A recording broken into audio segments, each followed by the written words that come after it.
แนวกินลูลาปันใดกระสู่แนวกินเก่าๆของอีพออีแม่เฮาบ่ได้ดอก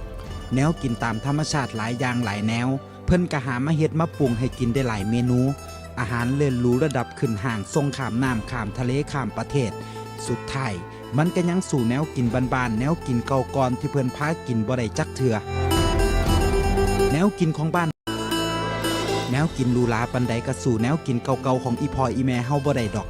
แนวกินตามธรรมชาติหลายอย่างหลายแนวเพิ่นก็หามาเฮ็ดมาปรุงให้กินได้หลายเมนู